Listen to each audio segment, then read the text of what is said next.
नमस्कार दर्शक बंधु सिद्धार्थ उत्सव नूतन कार्यक्रम लक्ष्मी नृसिंह को स्वागत करुच्ची मु सोनालिशा। दर्शक बंधु नृसिंह पुराण रे आमे अनेक किछि कथा सुनिया पई कि पाई थाउ जानिया पई कि पाई थाउ किंतु एमिति किछि कथा थाए जहा कि आमे जमा भी जानि न थाउ। तो आज आमे सेमिति गोटे अध्याय विषय रे बा गोटे कहानी विषय रे आलोचना करबा जार ना होछि भूलोक मंडल एवं ताको नै कि हमको अनेक किछि कथा जणेबे अष्टादश पुराणर अन्यतम गवेषक professor doctor Niranjan Sahu. Sir नमस्कार। नमस्कार। आपनको अनेक अनेक स्वागत हमर स्वतंत्र कार्यक्रम। जय जगन्नाथ जय जगन्नाथ जय जगन्नाथ। तेबे सर बहुत किछि कथा हमको पुराण रु जानिया पई कि मिलता है, हमें पुराण पढ़ी कि भी अनेक किछि कथा जानिया पई पाइता। निश्चित निश्चित। तेबे नृसिंह पुराण रे तो अनेक किछि कथा वर्णना अछि किंतु मु एठी आपनक पकर जानिया पई कि चाहेबे जहा कि मु सुनिछि जे पृथ्वी को कोडे 7टी दीप द्वारा विभक्त करा जाय छै। ठीक कथा। एटा केमिति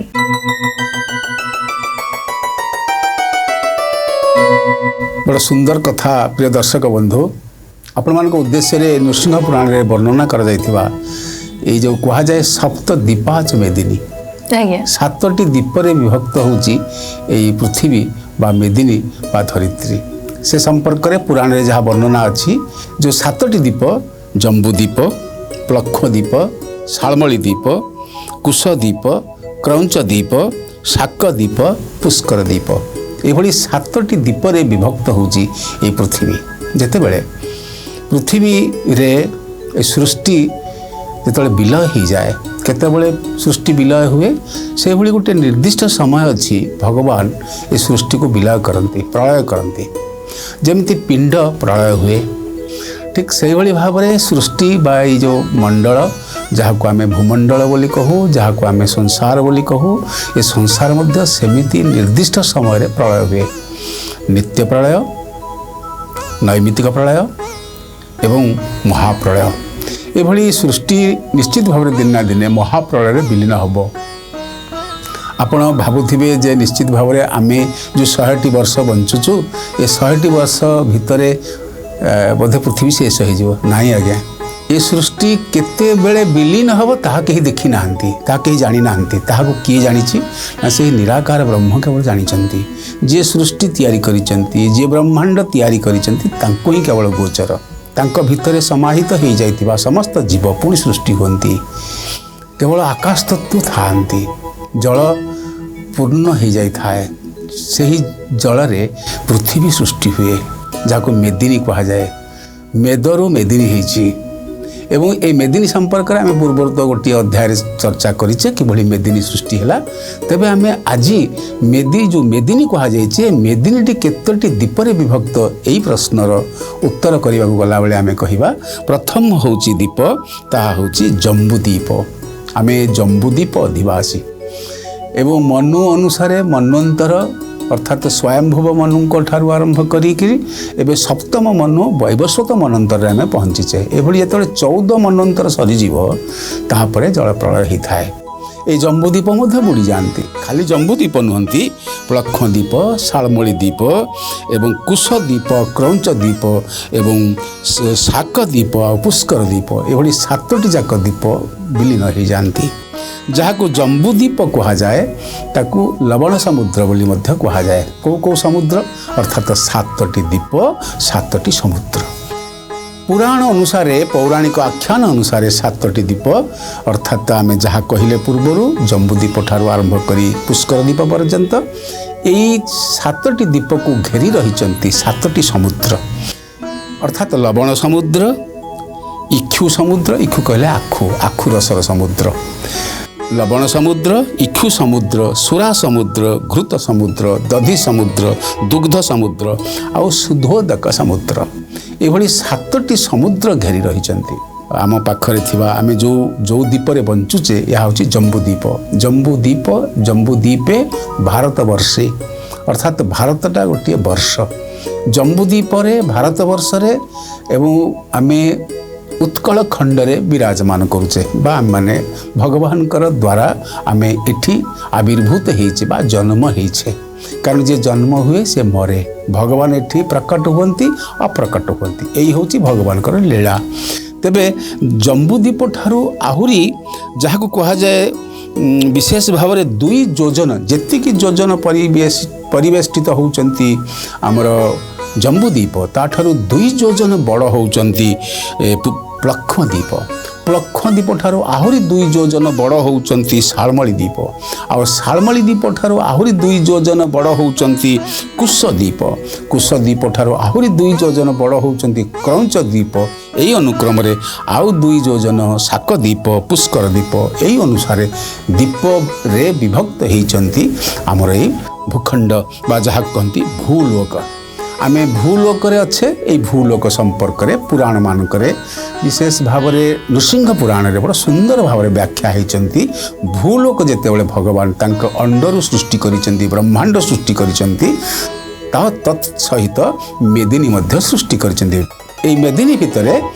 मनु आ सतरूपा आसुचंती मनु आ सतरूपांकर 2टी पुओ 3 झियो आ 2टी पुओ परमेश्वर ठारू परात्पर पाखरु ब्रह्मा सृष्टि होइचंती ब्रह्मा पाखरु ऋषि माने आसुचंती और ऋषि पाखरु मनु और सतरूपा आसुचंती जे होउचंती आदि मनीष आदि मानव आदि राजा आदि जे होउचंती भगवत पुरुष से होउचंती मनु और सतरूपा एई मनु सतरूपांकर 2टी पुओ जणे होउचंती प्रियव्रत आ जणे होउचंती उत्तानपाद आमे प्रियव्रत संपर्क में एठी टिके चर्चा करुचे कारण ये मेदिनी सी होउचंती राजा ए मेदिनी प्रथम राजा भाव आसुचंती किए ना प्रियव्रत जी होउचंती मनुंकर पुत्र ए मनुंकर पुत्र जी होउचंती प्रियव्रत तांकर प्रियव्रतंकर रानी नाम होउचंती बहिष्मती एवं 2टी रानी कथा कहा जाए प्रथम रानी होचंती बहिष्मती ए बहिष्मती आ द्वितीय रानी गर्भरु जन्म होचंती उत्तम तामस आ रैवत किंतु जो बहिष्मती रानी पाखरु तांकर 10टी पुओ जन्म होचंती ए कथा कहिबार तात्पर्य होची ए 10टी पुओ भितरु 3टी पुओ ब्रह्मचारी हे गले आ रहिले 7टी पुओ अर्थात विशेष भाव में प्रियव्रत राजा जे होउचंती एकांग चक्रवर्ती राजा जे होउचंती भागवत स्वरूप राजा प्रियव्रत एवं तांकर पत्नी बहिष्मती पाखरु जो 10टी पुओ जन्म हेले 10टी पुओ भितरु जेमिति ऋषि माने समस्ते जेमिति चतुष्कनक निजे ब्रह्मचारी हो गले से भली 3टी पुओ ब्रह्मचारी हो जा पर 7टी पुओ रहिले एई 7टी पुओ को ए जो 7टी द्वीप जो भूलोक थिला बा जहाँ को आमे कहू भूलोक मंडल ए भूलोक मंडल को बांटी दिया गला प्रियव्रतंकर जो पत्नी बहिष्मती तांकरी गर्भरु जन्म नौचंती तांकर बड़ पुओ होचंती अग्निध्र अर्थात अग्निध्र इन्द्रजिह्वा यज्ञबाहु महावीर हिरण्यरेता घृतपुष्प शवन मेधाचिति वितिहोत्र कवि ऊर्जस्वती एभली पुओ झील मैंने जन्म नहीं तन्मध्यरु कवि जहाँ को कहा जाए जहाँ को शवन बोली कहा जाए आ जहाँ को महावीर बोली कहा जाए ये 3 पुओ ब्रह्मचारी हो गले आ रहिले 7टी पुओ भितर अग्निध्र इन्द्रजिह्वा यज्ञबाहु हिरण्यरेता एवं तत्सहित घृतपुष्प आउ रहिले मेधातिथि एवं वितिहोत्र तांकर कन्या होचंती ऊर्जस्वती ए जो 7टी पुओ गोटे झील आंक भितर बांटी दिगला पृथ्वी मंडल को जम्बूद्वीप प्लक्षद्वीप शालमली द्वीप कुशद्वीप क्रौंच द्वीप एवं पुष्कर द्वीप ए 7टी द्वीप को 7 पुओ भितर बांटी दिगला एमाने अधिपति हेले 7टी द्वीपर आमे कौ द्वीपर अछंती आज्ञा आमे रहीचे विशेष भाव में जहाँ कहती जम्बूद्वीप ए जम्बूद्वीपर राजा किए हेले ए जम्बूद्वीपर राजा हेले प्रथमे प्रियव्रत एवं प्रियव्रत परे आसुचंती किए ना अग्निध्र ए अग्निध्रंक जो 7 पुओ को बांटी देले आमर 7टी द्वीप 7 समुद्र किंतु जो अग्निध्र ए अग्निध्रंक पाखरु आसुचंती विशेष भाव में 11टी संतान आसुचंती ए 11टी संतान भितर विशेष भाव में अग्निध्रंकर जो 9टी पुओ होउचंती ता भितर नाभि अछंती नाभि कहिले आमे तांको तांकर विवाह करिसंती मेरुदेवी को विवाह करिसंती ए अग्निध्र इन्द्रजिह्वा यज्ञबाहु महावीर हिरण्यरेता पुष्प ये जो क्रम जो संतान मान अच्छा आम सब कथा मन रही मन रही आम प्रथम प्रसंग को आसुचे ये अग्निध्रंकर जो 9टी पुओ ता भितर गोटे पुओ होती नाभि এই নাଭି ହେଉଛନ୍ତି କିଏ ନା ବିଶେଷ ଭାବରେ ନାଭି ହେଉଛନ୍ତି ଜଣେ ବିଶିଷ୍ଟ ରାଜା ନାଭି ଯାହାଙ୍କ ପାଖରୁ ଜନ୍ମ ନେଉଛନ୍ତି ଋଷଭଦେବ। ଆଉ ଋଷଭଦେବଙ୍କ ପୁତ୍ର ହେଉଛନ୍ତି ଭରତ। ଯେଉଁ ଭରତଙ୍କ ନାଁ ଅନୁସାରେ ଇଏ ହେଇଛି ଭାରତବର୍ଷ। ତେଣୁ ପ୍ରିୟବ୍ରତ ରାଜାଙ୍କ ପୁତ୍ର ଅଗ୍ନିଧ୍ର, ଅଗ୍ନିଧ୍ରଙ୍କର ପୁତ୍ର ହେଉଛନ୍ତି ବିଶେଷ ଭାବରେ ନାଭି, ଆଉ ନାଭିଙ୍କ ପୁତ୍ର ହେଉଛନ୍ତି ଋଷଭଦେବ। ଋଷଭଦେବ ବୋଲି ଭଗବାନଙ୍କୁ ମଧ୍ୟ ନାମକରଣ କରାଯାଏ। ଭଗବାନଙ୍କର ଯେତେ ହଜାର ନାମ ଭିତରେ, ସହସ୍ର ନାମ ଭିତରେ ଏହି ଋଷଭଦେବଙ୍କ ନାମ ମଧ୍ୟ ଆସେ। ଆଉ ବିଶେଷ ଭାବରେ ଋଷିମୁନିମାନଙ୍କର ମଧ୍ୟ ନାମ ଆସେ ଋଷଭଦେବ। ତେଣୁ ଋଷଭଦେବଙ୍କର ପତ୍ନୀଙ୍କ ନାମ ଜୟନ୍ତୀ। ଏଇ ପାଖରୁ ଆସୁଛନ୍ତି ଆମର କିଏ ନା ରାଜା ଭରତ ଆସୁଛନ୍ତି। ଏଇ ଭରତଙ୍କ ନାମରେ ହେଉଛି ଭାରତବର୍ଷ। ଆଉ ଯେଉଁ ପୁଅମାନେ ରହିଲେ କୁଶବର୍ତ୍ତ ହଉ, ଇଳାବର୍ତ୍ତ ହଉ, ବ୍ରହ୍ମାବର୍ତ୍ତ ହଉ, ମଳୟ ହୁଅନ୍ତୁ, କେତୁ ହୁଅନ୍ତୁ, ଭଦ୍ରସେନ ହୁଅନ୍ତୁ, ଇନ୍ଦ୍ରସ୍ତୁକ ହୁଅନ୍ତୁ, ବିଦର୍ଭ ହୁଅନ୍ତୁ, କ୍ରିକଟ ହୁଅନ୍ତୁ, ଏଇ ଯେଉଁ ଅଛନ୍ତି 10ଟି ପୁଅ ବ୍ୟତୀତ 9 ଜଣ ଆଉ ଆସୁଛନ୍ତି ଋଷିପୁତ୍ର। ସେମାନେ ହେଉଛନ୍ତି କବି, ହରି, ଅନ୍ତରିକ୍ଷ, ପ୍ରବୁଦ୍ଧ, ପିପଳାୟନ, ଅବିହୋତ୍ର, ଦୁର୍ମିଳ, ଚମସ, କରଭାଜନ। ଏଇ ଯେଉଁ 9 ପୁତ୍ର, ଏ 9 ପୁତ୍ର ହେଉଛନ୍ତି ନବବିପ୍ର। ଅର୍ଥାତ୍ ଏହି ସୃଷ୍ଟି ଭିତରକୁ ଆସୁଛନ୍ତି, ଭୂଲୋକ ମଣ୍ଡଳକୁ ଆସୁଛନ୍ତି, ଭାରତବର୍ଷ ନାମରେ ନାମିତ କରିଥିବା ପୁତ୍ରମାନେ ଆସୁଛନ୍ତି, ଆଉ ନବ ଋଷି ଆସୁଛନ୍ତି। ଏହି ନବ ବିପ୍ରମାନଙ୍କ ସମ୍ପର୍କରେ ଜାଣିବାକୁ ପ୍ରୟୋଜନତା ଅଛି। କାରଣ ଏହି ନବବିପ୍ରଙ୍କ ମାଧ୍ୟମରେ ଆମର ଏହି ଭୂଲୋକ ପ୍ରତିଷ୍ଠିତ ହୋଇଛି। ଆଉ ନବବିପ୍ରଙ୍କର ଯେଉଁ ଆଦର୍ଶ ବାଣୀ, ଯେଉଁ ବିଶେଷ ଭାବରେ ଯେଉଁ ସେମାନଙ୍କର ଯେଉଁ ତ୍ୟାଗ ତପସ୍ୟା, ଏହାଦ୍ୱାରା ଭାରତବର୍ଷ ଭୂଲୋକ ବିମଣ୍ଡିତ ହୋଇଛି। ଭରତଙ୍କ ନାମ ହିସାବରେ ହିଁ ଆମ ଦେଶର ନାମ ଭାରତ ବୋଲି ରଖାଯାଇଥିଲା। ତ ଏମିତି ତ ଅନେକ ରାଜା ଆସିଥିଲେ, ତ ଭରତଙ୍କ ନାମକୁ ଦେଖିକି ଭାରତ କାହିଁକି ରଖାଗଲା? ଅଲଗା କେଉଁ ରାଜାଙ୍କ ନାମକୁ ଦେଖିକି ବି ଭାରତର ନା କିଛି ଅଲଗା ବି ରଖାଯାଇ ପାରିଥାନ୍ତା। ବଡ଼ ସୁନ୍ଦର କଥା। ପ୍ରିୟ ଦର୍ଶକ ବନ୍ଧୁ, ବଡ଼ କଥାଟି ହେଉଛି ଯେ ମାନବ କଲ୍ୟାଣ ପାଇଁ, ଭୂମଣ୍ଡଳର କଲ୍ୟାଣ ପାଇଁ ଯେଉଁମାନେ ନିଜର ସର୍ବସ୍ୱ ଦାନ କରିଛନ୍ତି, ନିଜର ସମସ୍ତ ତିତିକ୍ଷା ଦେଇଛନ୍ତି, ତ୍ୟାଗ କରିଛନ୍ତି, ତତ୍ ସହିତ ଯେଉଁମାନେ ସେହିଭଳି ଦୈବିକ ସମ୍ପନ୍ନ ସେହି ଦେବତାମାନଙ୍କ ନାଁରେ, ସେହି ସୁପୁତ୍ରମାନଙ୍କ ନାଁରେ, ସେହି ଉତ୍ତମ ପୁତ୍ର ନାମକ ନାମରେ, ସେହି ପ୍ରେରିତ ପୁତ୍ରଙ୍କ ନାମରେ ଏ ଭାରତବର୍ଷ। ଆପଣମାନେ ଜାଣନ୍ତି ଦୁଷ୍ମନ୍ତଙ୍କ ପୁତ୍ର ହେଉଛନ୍ତି ଭରତ, ଏବଂ ବିଶେଷ ଭାବରେ ଏଠି ପ୍ରିୟବ୍ରତଙ୍କ ପୁତ୍ର ନାତି ଆସୁଛନ୍ତି ମଧ୍ୟ ଭରତ। ପ୍ରିୟବ୍ରତଙ୍କ ପୁତ୍ର ହେଉଛନ୍ତି ଅଗ୍ନିଧ୍ର, ଏବଂ ଅଗ୍ନିଧ୍ରଙ୍କ ପୁତ୍ର ହେଉଛନ୍ତି ନାଭି, ନାଭିଙ୍କ ପୁତ୍ର ହେଉଛନ୍ତି ଋଷଭଦେବ, ଏବଂ ଋଷଭଦେବଙ୍କର ପୁତ୍ର ହେଉଛନ୍ତି ଭରତ। ଏ ଋଷଭଦେବ ବଡ଼ ବିଶେଷ ଭାବରେ ଦୈବିକ ସମ୍ପନ୍ନ ରାଜା ଥିଲେ, ଏବଂ ସେ ଇନ୍ଦ୍ରଙ୍କୁ ମଧ୍ୟ ନିଗ୍ରହ କରିଥିଲେ। ଯେମିତି ବିଶେଷ ଭାବରେ ନହୁଷ ଇନ୍ଦ୍ରପଦ ପ୍ରାପ୍ତି ହୋଇଥିଲେ, ରାଜା ନହୁଷ, ଠିକ୍ ସେଇଭଳି ଭାବରେ ନୃସିଂହ ପୁରାଣ ଅନୁସାରେ ଋଷଭଦେବ ମଧ୍ୟ ଇନ୍ଦ୍ରଙ୍କୁ ନିଗ୍ରହ କରିଥିଲେ। ତାଙ୍କ ଇନ୍ଦ୍ରପଦ ଛାଡ଼ିକିରି ଇନ୍ଦ୍ରଲୋକ ଛାଡ଼ିକି ପଳାଇଥିଲେ ଋଷଭଦେବ। ଏଭଳି ଦୈବିକ ସମ୍ପନ୍ନ ଏ ପୃଥିବୀ ଲୋକରେ, ଭୂଲୋକରେ ଜନ୍ମ ନେଇଥିବା ରାଜା ହେଉଛନ୍ତି ଋଷଭଦେବ। ଏ ଋଷଭଦେବଙ୍କ ପୁତ୍ର ଯେଉଁ ଭରତ, ସେ ସମ୍ପର୍କରେ ଆସନ୍ତୁ ଟିକେ ପ୍ରଶ୍ନ ଅନୁସାରେ, କଥା ଅନୁସାରେ ଟିକେ ଜାଣିବା। ପ୍ରିୟ ଦର୍ଶକ ବନ୍ଧୁ, এই ଋଷଭଦେବଙ୍କର ପ୍ରଥମ ପୁଅ, ବଡ଼ ପୁଅ ହେଉଛନ୍ତି ଭରତ। ଏ ଋଷଭଦେବଙ୍କର ବିଶେଷ ଭାବରେ 19ଟି ସନ୍ତାନ ଥିଲେ, 19ଟି ସନ୍ତାନ। ଆ ଭିତରେ ରହିଥିଲେ ନବବିପ୍ର ରହିଥିଲେ, ଯେଉଁମାନେ ହେଉଛନ୍ତି ସିଦ୍ଧ ଋଷି ଆଉ ଜ୍ଞାନ ସିଦ୍ଧ ଋଷି। ଋଷିମାନେ ଜନ୍ମ ନେଇଥିଲେ, ଏବଂ ତତ୍ ସହିତ ଜନ୍ମ ନେଇଥିଲେ 81 ଜଣ ଦେବଜ୍ଞ ବିପ୍ର। ତତ୍ ସହିତ ଜନ୍ମ ନେଇଥିଲେ କିଛି ଏକାଙ୍ଗ ଚକ୍ରବର୍ତ୍ତୀ ରାଜା ଜନ୍ମ ନେଇଥିଲେ। ଭରତ ହେଉଛନ୍ତି ତନ୍ମଧ୍ୟରେ ପ୍ରଥମ ବଡ଼ ପୁଅ। ବଡ଼ ପୁଅ ନାଁରେ ହେଉଛି ଭାରତବର୍ଷ। ଋଷଭଦେବଙ୍କର ବଡ଼ ପୁଅ ଯିଏ ହେଉଛନ୍ତି ଭରତ, ଯାହାଙ୍କର ପତ୍ନୀ ହେଉଛନ୍ତି ପଞ୍ଚଜନୀ। ଏହି ପଞ୍ଚଜନୀଙ୍କର ପୁତ୍ର, ପ୍ରିୟ ପୁତ୍ର ହେଉଛନ୍ତି ଭରତ। ୟାଙ୍କ ସମ୍ପର୍କରେ ଗୋଟେ ଛୋଟିଆ କଥା ଅଛି, ଆସନ୍ତୁ ସେ ସମ୍ପର୍କରେ ଶୁଣିବା। ଭରତ ଯେତେବେଳେ ତର୍ପଣ କରୁଥିଲେ, କାରଣ ଆପଣମାନେ ଜାଣନ୍ତି ବ୍ରାହ୍ମ ମୁହୂର୍ତ୍ତରୁ ଯେଉଁମାନେ ଉଠନ୍ତି, ଋଷି ମୁନି ସାଧକ ଦେବତା ବ୍ରାହ୍ମଣମାନେ, ଏମାନେ ସମସ୍ତେ ପ୍ରାପ୍ତ ମୁହୂର୍ତ୍ତରୁ ଅର୍ଥାତ୍ ପ୍ରାପ୍ତ ପୂର୍ବରୁ ବ୍ରାହ୍ମ ମୁହୂର୍ତ୍ତରୁ ଉଠନ୍ତି। ଆପଣମାନେ ବୁଝି ନିଅନ୍ତୁ ଯେ ସୂର୍ଯ୍ୟ ଉଦୟର ଘଣ୍ଟାଏ ପୂର୍ବରୁ ବା ସୂର୍ଯ୍ୟ ଉଦୟର 1.5 ଘଣ୍ଟା ପୂର୍ବରୁ, କେହି କେହି କହନ୍ତି 3:30ଟାରୁ ସୂର୍ଯ୍ୟ ଉଦୟ ପର୍ଯ୍ୟନ୍ତ ବ୍ରାହ୍ମ ମୁହୂର୍ତ୍ତ। ଏହି ବ୍ରାହ୍ମ ମୁହୂର୍ତ୍ତରେ ମା ବାଗଦେବୀ आसी पहुँचती एवं जीवन पुणी प्रदान करती। जो जीव मैंने शोई पड़ी था शिव शब हो जाती से शिवत्व प्रदान करती माँ बागदेवी सरस्वती बांगमयी आसती आम भितर से बांगमयी सत्ता शब्द ब्रह्म आम भितर सृष्टि हुए आम कथा कहू हे प्रभु मुझे राति मोर पाईगला मु पुणी आ गोटे राति बंचीगली मुझे राति को पुणी बंचीगली आम से बांगमयी शब्द कहू।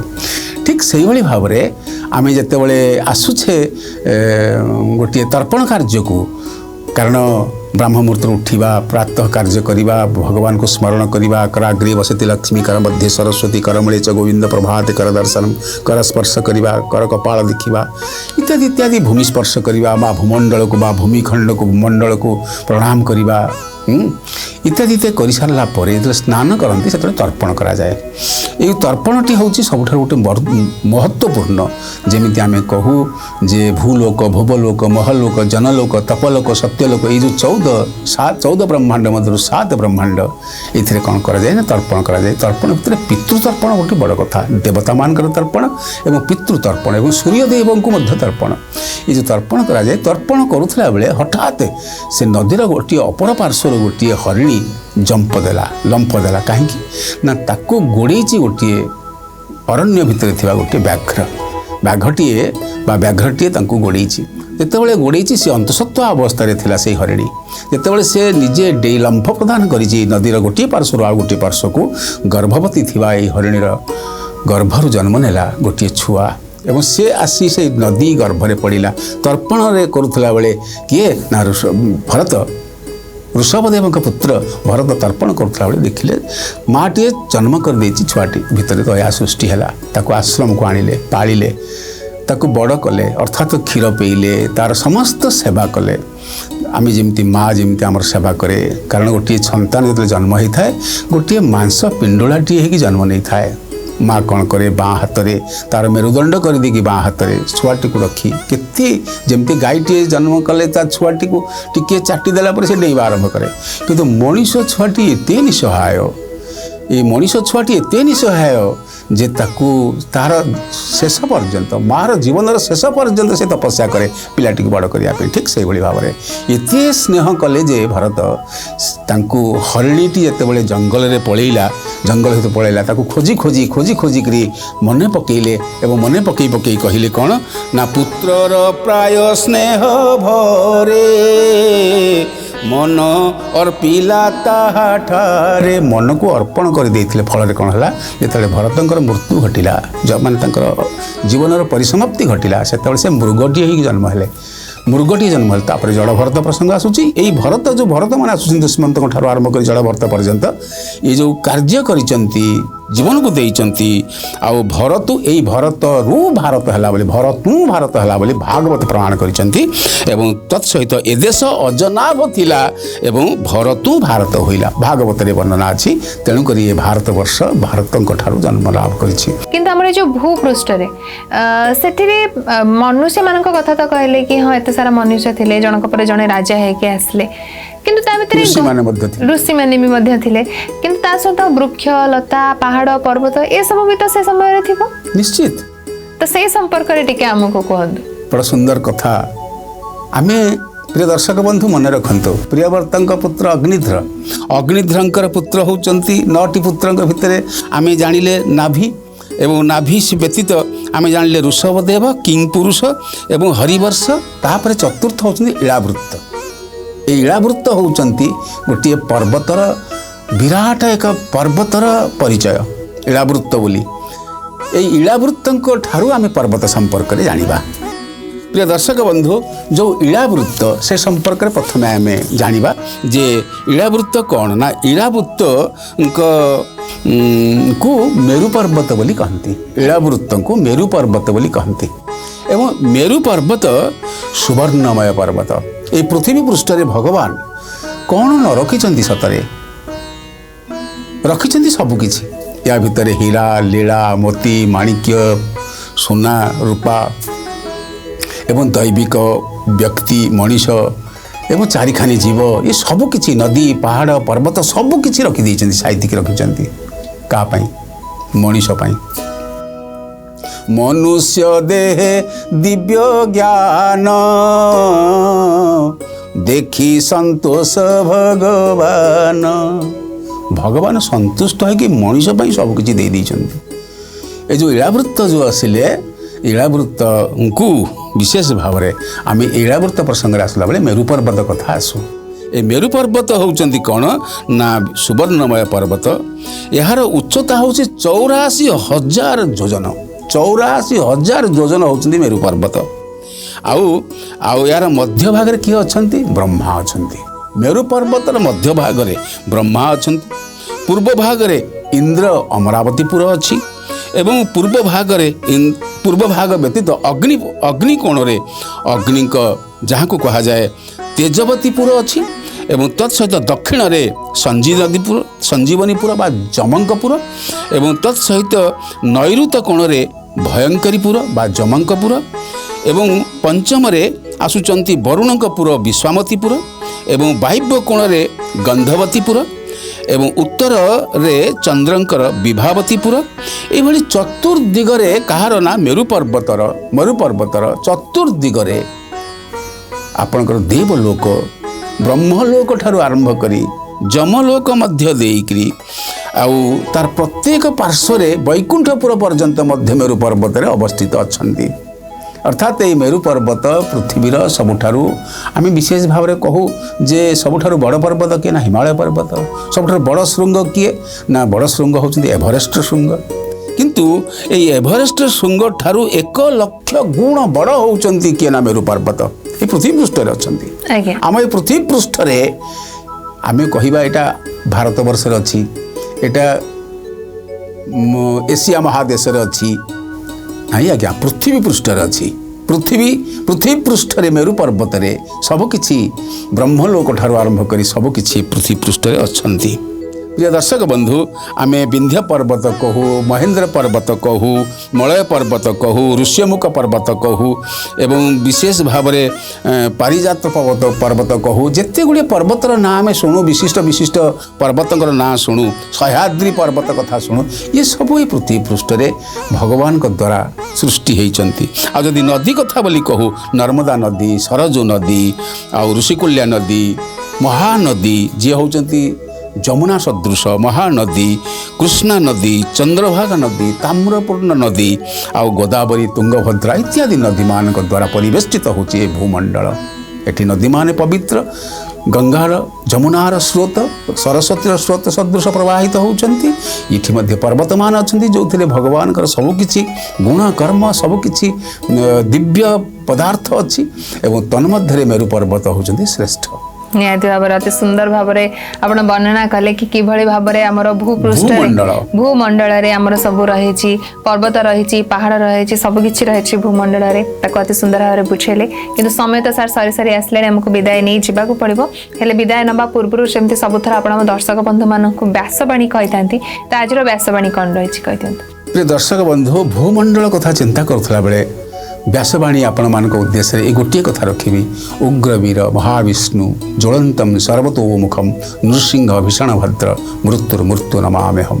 अर्थात मृत्यु को मारिदा वाला नृसिंह आपण नृसिंह मंत्र पाठ करंतु निहाती भाव में नृसिंह भगवान को स्मरण करंतु एवं आपणक दिन को आहरी मंगलमय करंतु। तो एक सहित वर्तमान हमको विदाय दिंतु पुणी थे आपण मानक पाखक फेरबू आमर नूतन कार्यक्रम लक्ष्मी नृसिंह नहीं रोचु। नमस्कार। जय जगन्नाथ।